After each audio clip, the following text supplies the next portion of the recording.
B'ez Hashem Yisborach, we begin Perek Shleisha, also the 13th and final Perek in the Hilchos Gerushin, the laws of divorce, in the Rambam Sefer Noshim, where the Rambam continues and rounds off the conversation he started in the previous Perek regarding the trustworthiness of witnesses regarding the death of the husband.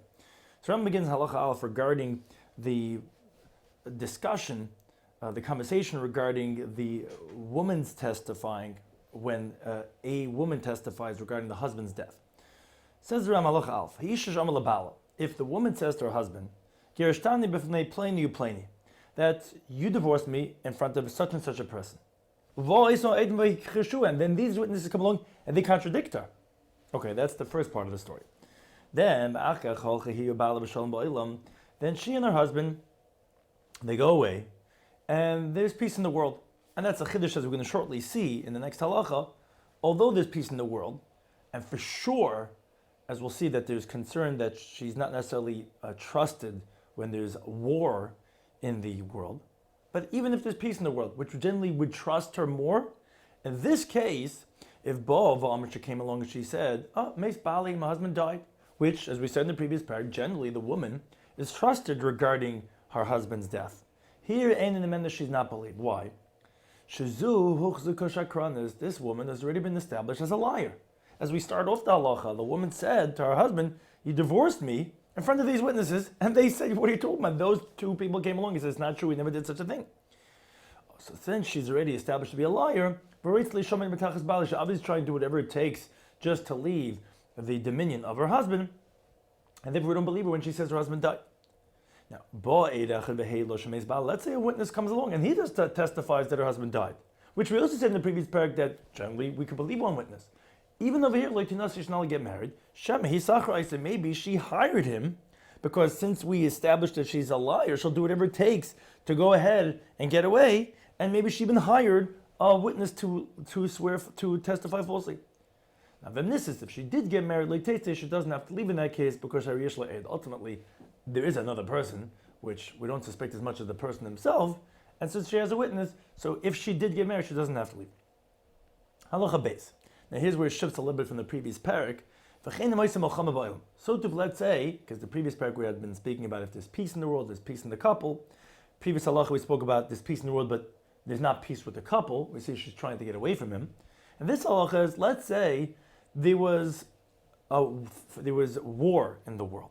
Ubava Amran, she came along and she said, Meis Bali Bamulchama, my husband died at war. So ain't the man that she's not believed. Where there's these two variables, peace in the world and peace in the couple. And previous parak was speaking about shalom between them and in the bigger world.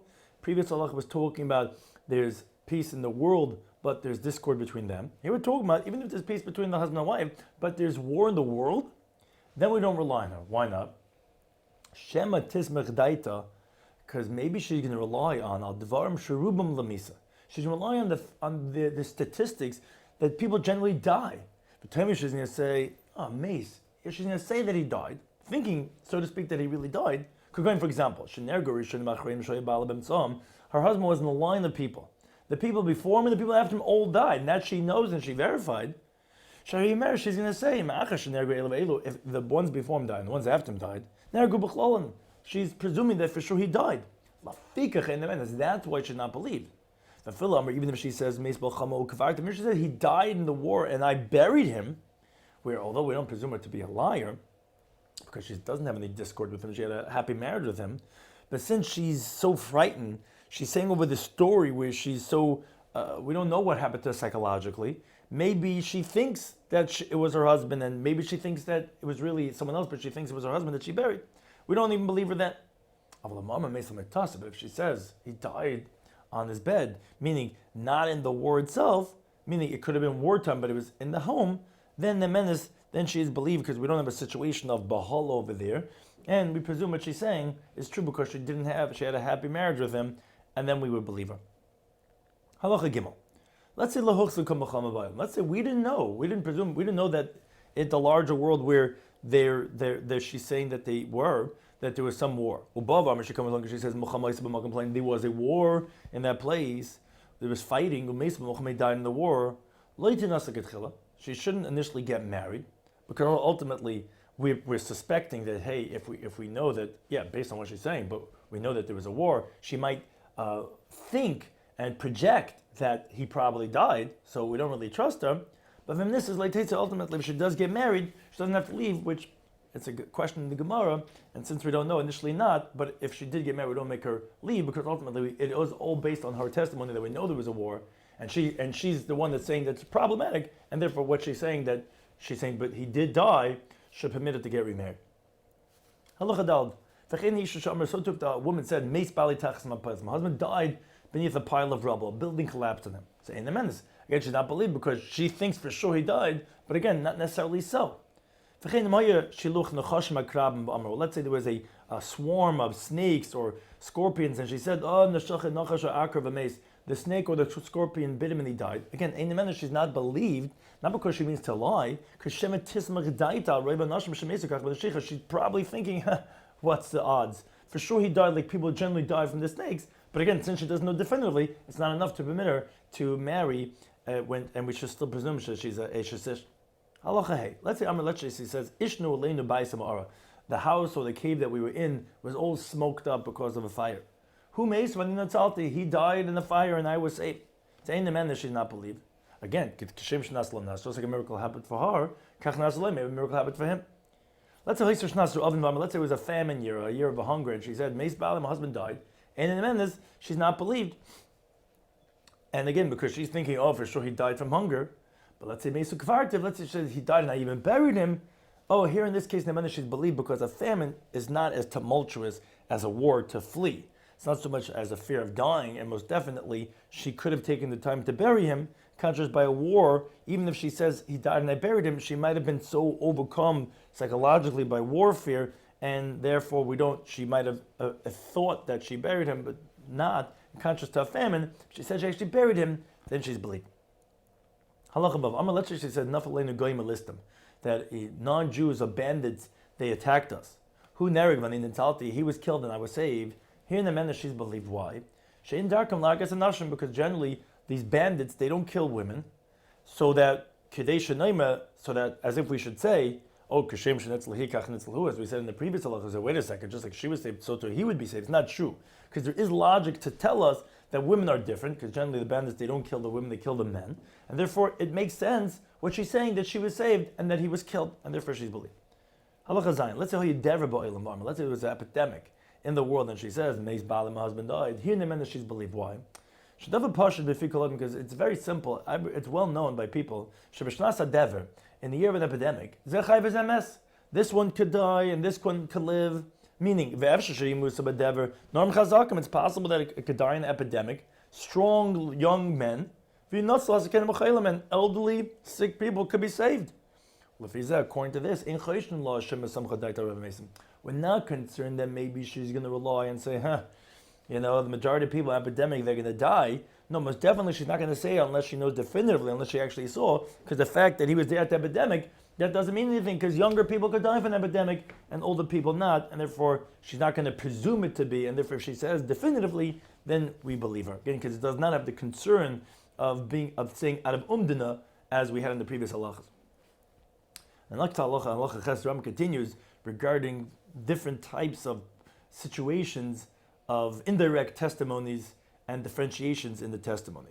Says Rambam, Kivar Man already said in the previous parak in Lachat Azvav, she'ed mepiyed, even generally certain laws of testimony are limited. We had certain leniencies we said here regarding that of a iguna, a woman that we want to be able to remarry, that even a witness saying over from a different witness is kashla this isha is valid for a woman, for the testimony for a woman to get remarried. Now, says the Rambam, when do we say this?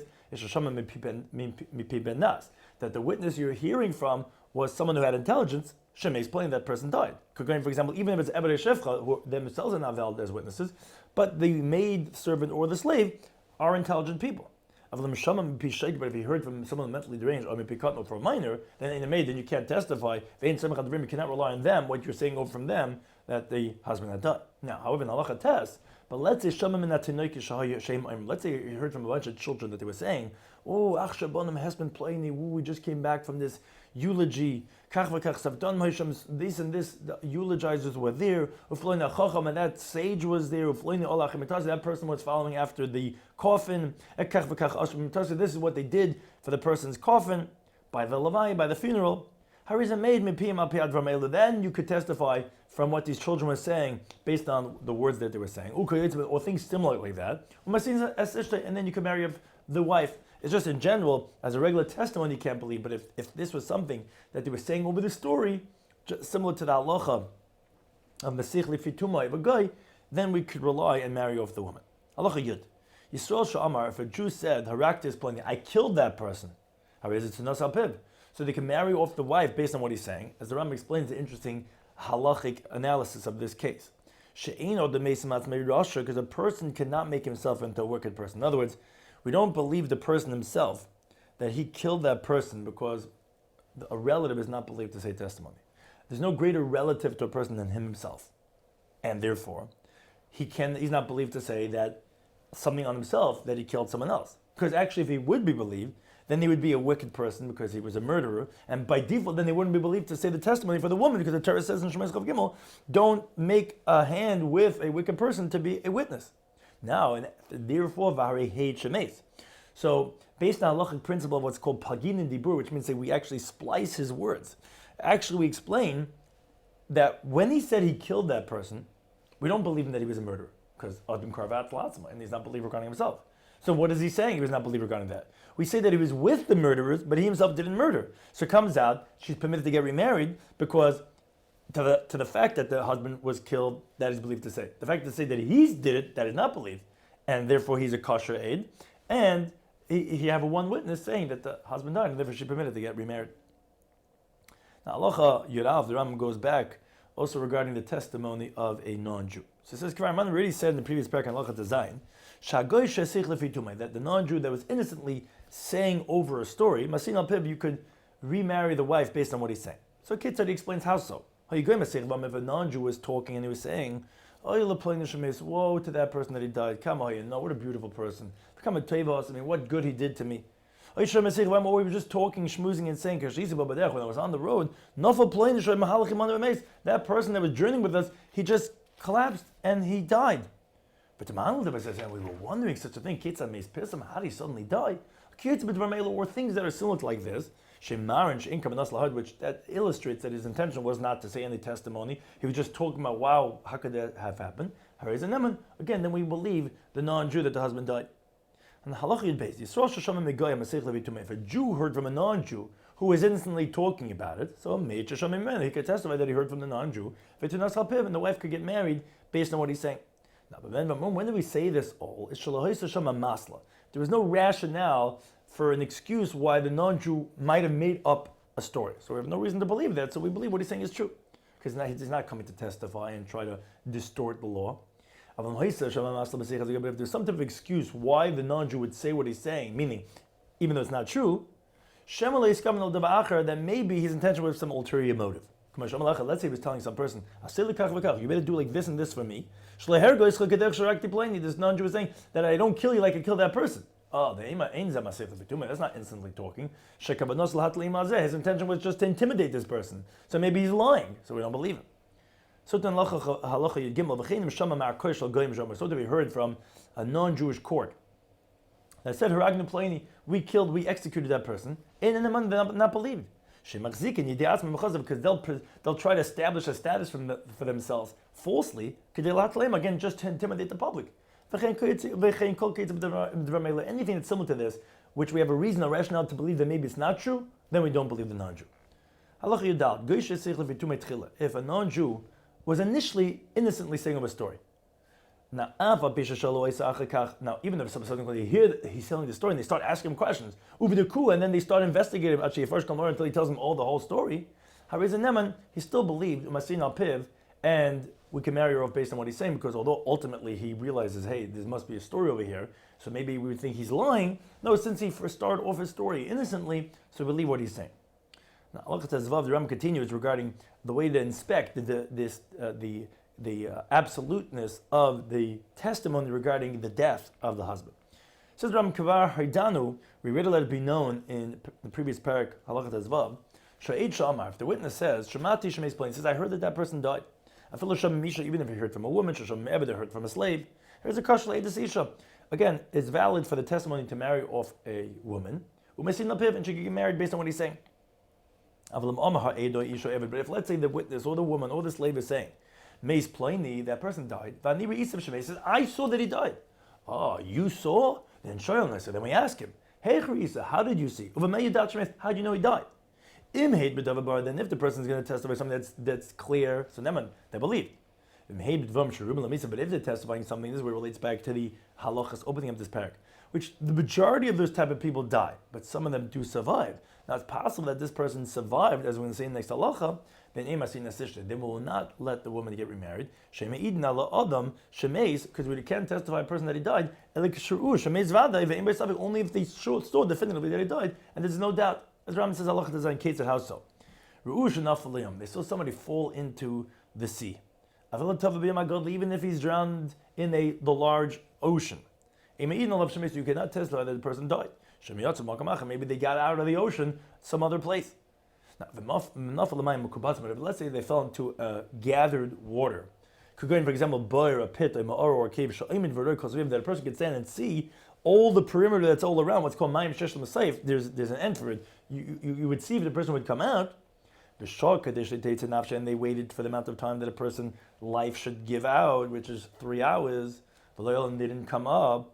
Then you can testify that the person died. You can marry off the woman based on that. And so too if they threw him into the ocean, and they sent a net after him, and then out of the ocean came a limb, which they could recognize with definitive signing that this is a limb of the person that was thrown overboard. And that it's not possible that limb was taken off from that person, that he should still survive. Then they can testify that he died, and they can marry off his wife. As Ram continues similarly in Halacha Yud Zayin. Let's say they saw a person fell into a pit of lions or leopards or kiyitzim and things similar to that. So in that case, they cannot testify in him. Maybe the animals didn't need him. Let's say he fell into a pit of snakes and scorpions, where when he falls on them, they're pressing on them, they get upset and they harm him. Or to a fiery furnace. Or to a boiling pot that's filled with hot wine or oil. Or if the two pipes by a person's neck, his esophagus and the food pipe and the windpipe, the trachea and the esophagus, or even the majority of it was cut. And even if the person got up and fled, they could testify that he's dead. Because those situations that we described, for sure the person is going to die. And so to anything that's similar to like this, that a person cannot survive, rather the person is immediately going to die very shortly. In those type of situations, they could say that he died, even though they didn't actually see him when he died. Now, however, let's say they saw a person hanging, and the birds, the vultures were eating from him. Although they pierced him, or they shot arrows at him, just if all that's what you saw, you cannot testify that the person died. Now, but let's say you saw the birds eating from a place where the person's soul will leave him. Let's say you saw the birds pecking away at his brain, or his heart, or even or from his intestines, or he's made a then the person can testify that the person died, because then for sure the person is going to die. Halacha test. Let's say one witness says, I saw him die at war, or in that building that collapsed, or that he drowned in the ocean and he died. Or he's testifying regarding something that majority of people die when such a story happens. So here he's a little different than the wife, but again we have to be concerned that maybe he's presuming that the person died, but not necessarily. If he says, I buried him, so here he's believed to say that, because why he's not like a woman that like in that type of situation, he's trusted and she can get married based on what he's saying. But he didn't say, I buried him like Tanasi, she can't get married because we're suspecting that maybe he's just assuming that's what happened. Then but if she gets married, like she doesn't have to leave Again, because by the witness, we're not really so concerned that they're projecting that. And if they said that they saw him die, then we believe after the fact that he died. Halacha Chaf. So to a woman that one witness came along and testified to her, that her husband drowned at sea, or water that has no end, meaning that you can't see if they got out somewhere else. But he never came out. People already forgot about him. And no one remembers him anymore. So it would seem like that, the husband died. But again, it's not a definitive death, because these are things that people presume the person died, but not necessarily. The woman should not get married based on this testimony. Like we explained in the previous halacha, and even if two witnesses testify this, again, she can't get married because since they're just saying that he drowned, not that he died, we don't know. Maybe he got out somewhere else. Now, but if she did get married, again, she doesn't have to leave. Again, like we said, because by the witness, if they said that he died, then we could believe, and also it's something that we're presuming that he died, so we don't have to remove her from the person that she got married to. Now, even if a non-Jew is instantly saying that the man drowned at sea, and therefore again we said we can marry her off based on what he's saying, she doesn't have to leave, because again, even though all he said was she drowned at sea, and really initially you shouldn't, because we don't know for sure definitively that the person died. Again, once she got married, she doesn't have to leave. Now, and if a sage actually initially permits her to get married based on this, but not unless we excommunicate him, because again, initially, just saying that a person drowned is not definitive. We don't know if the person got out somewhere else. Again, after the fact, in those type of situations where it's not the woman who's overcome with emotion, okay, if they say that this is what happened, that she doesn't have to leave, but initially we don't allow that and we excommunicate a sage that permits her because of this. Halacha Chaf Aleph, the Rambam continues regarding how to be able to ascertain that this is the person that died. Let's say Metzu'uhu Hargames, they found the person had questioned his husband, killed or that he's dead. So impadachta, if it's forehead, v'chatma, and his nose, ufartz upanav, and his facial features kayam are still intact, v'kiruhu v'henshel playing, and they recognize him that he's that person. So midlav, they can testify regarding him that he died. But if one of these features are missing, even though they have defining characteristics in his body, and in his garment, even if there's a wart, some birthmark, still we cannot testify. Maybe there's someone else that shares those characteristics, but in contrast to the face, which is unique to every single person. Now, but then when we say that you can testify on his nose and his facial features, is only if it's within 3 days when he was executed, or after that he died. But it's already 3 days later, they cannot testify because the facial features start to change, and the fact that it looks like this might have been someone else, but it just changed after 3 days. Let's say he drowns at sea, and the ocean washes him up on dry land. So here's the Rambam, even if it's many days after that he drowned, if they recognize his face and his nose, they actually could testify that it's the husband who died. Because the person's facial features do not change in water, but only after a long period of time, because actually what happens is that the water shrivels and it actually freezes the facial features and actually does not allow it to bloat and change. Now, but if let's say it delayed after it was washed up in dry land, after it was thrown out of the sea for Yudbei Shois, or some have different gear Shois over here, but it was some hours after it was already thrown up on dry land, and he's bloated, then they cannot testify in him because ultimately now he did change. Says around when they analyze his features, to recognize him, to testify in him, they could check him, and they can look at him even at nighttime, to the light of a candle, or to the light of the moon. Halach of Gimel. Let's say they see someone standing at a distance. He says, he says, he is that person, the son of that person, or complaining, or that person from that place. He says that a snake bit him and he's going to die. Now they get there and they find him that he's different from who he claims he was, and they don't recognize him. They can still marry his wife off because he said he's that person, and could be he was bitten on the face and that his face was bloated and changed from what it used to be. Let's say someone comes along and he says, he says, the court told me, or certain people told me, when you go to that place Emelem, tell them Shemes Yitzchak ben Michal, that Yitzchak ben Michal, from that town, that he passed away. Let them know this. So the agent comes along and he tells us this. Now, who is there? The agent himself doesn't know who this is. He just got the report that he should tell this over. So since we know such a person that has this type of a name, and we don't know there's some other person with the same name, his wife is permitted. We don't say Shema Yitzchak ben Michal Achu Shemes. We don't say that maybe there's another Yitzchak ben Michal that has the same name that died. Since we only know this person, we presume it's him. And like we said, because of Mipi Eid Echad, we could allow the woman to get remarried. Halacha Hey. Let's say a Jew and a non-Jew leave from here to go to another place. And the guy, the non-Jew himself, comes back and he instantly says the man that had left with me, the Jew, that he left from here, he died. So they can marry off his wife, even if the non-Jew doesn't even know who that person was, just that they were traveling together.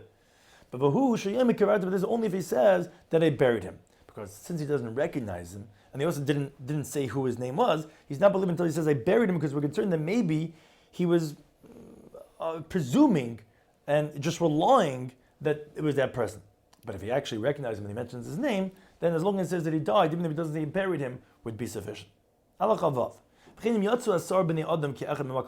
let's say, 10 people together left from one place to another place. And they were tied with chains. Or they were tied with ropes, heavy ropes that were being dragged by camels. Or things like that. And the guy instantly was saying over that the 10 people that were taken from one place to another place. And so he's saying over identifying features of the story. And we're carrying this and this. They all died. We buried them. Then you can marry off their wives. If a Jew said, that Jew that was with us died in that place. That was his features. That was some identifying features. So we don't presume and gesticulate and say, oh, Pliny, that was that person. Sounds like he's describing that person. No, we don't rely on that. Until the witness testifies that it was that person. He mentions his name, even the name of a city. Now, but if he says, he says, there's one person left with us from that city, and he died. He doesn't mention the name. So then we look out in that city. If that was the only person that left that city, then we know that it was that person, and even though he didn't mention who it was, then the wife could get remarried. Let's say they found in a document which was written and signed, because without a signature, the writing is not going to help at all. But it said it was signed on the document, Meis ish Pliny ben Pliny. That man, the son of that man, died. Or that man, the son of that man, was killed. But and you could tell that this was written by a Jew. So the wife could get remarried, even though generally we don't rely on testimony from something that was written, because the Torah says al pishnai made them. It has to be from what they say, not what they write. But regarding, again, as we've said many times, with the testimony of a woman to get remarried, they were lenient, as we said, even from Eid Mepi Eid, and so too Mepi Ksav. And so too, let's say someone became mute. Ubadko, I say, but they didn't check him, just like we check someone that can't speak regarding divorcing his wife.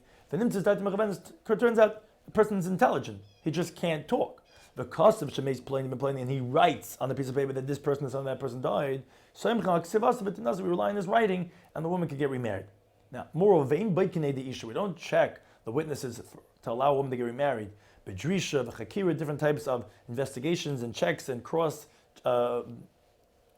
analyzation of what they're saying, if it's true. Because the sages did not say regarding these witnesses to be stringent, rather to be lenient, because we want to permit the woman that's forlorn to be allowing, because if we were too strict on the witnesses, it's not going to be valid. She's going to be stuck for the rest of her life because her husband's really dead. She's not going to be able to get remarried. As the Rambam concludes in the last halacha chavtes, why are we so lenient with all these halachas that have been mentioned in the past two parakim? It says, Al shouldn't be harsh in your eyes. The sages are being so lenient regarding the severe halacha of a rayas, of a married woman, be'edis isha, with the testimony of a woman, or a slave, or a maidservant, or a non-Jew innocently talking about or witness from another witness, from writing, without the way we normally investigate witnesses, like we explained in these parakim. which all this does not go regarding regular testimony, because the Rambam explains, Shleik pidud Torah al hados shnei edim. The Torah is not particular, which it does require generally the testimony of two witnesses. Ushar mishpatei edus and all the other halachas that go into the laws of testimony. Ela b'dava only regarding something she'in at yochel buri that you cannot go ahead and ascertain its validity. Ela mepia edim uveidusim only based on what the witnesses are saying and regarding their testimony. Could go in, for example, let's say witnesses testify that this person killed this other person. If not for their testimony, we might never know that this person actually murdered that person. Or he says that this person lent this person money. If not for that testimony, we have no way of ascertaining that. That's we have all the halachas of edus. But something that you could verify it without what this witness is saying. And the witness cannot get his way out if what he's saying is not really true. Like this case, when he says when this person died, if the person's alive, everyone's going to realize he's a liar because you said he's dead and he's not like, oh, somehow came back alive. Obviously, it would show that he's a liar. So like there the Torah is not particular. Because it's very far that someone would go and give such a straight out lie regarding something that he would be exposed straight up.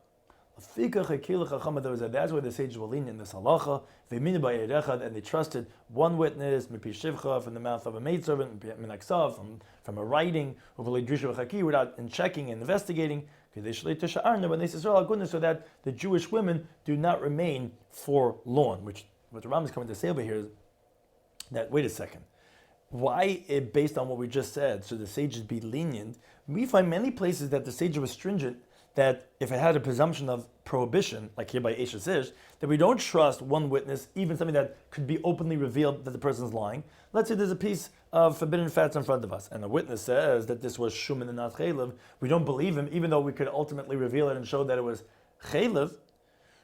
That's what the Rambam comes to tell us, because it's special, we want to be lenient for the aguna. So that's why the sages went one step further and said, even though we have a chazak of Eshes Ish, but since the person would be exposed, we're going to be lenient, and we're not going to suspect that the person is lying, and that's why we have all these leniencies regarding the laws of testifying to permit the woman to get remarried. Sliku, Gerushin, we have concluded the laws of Gerushin with divine assistance.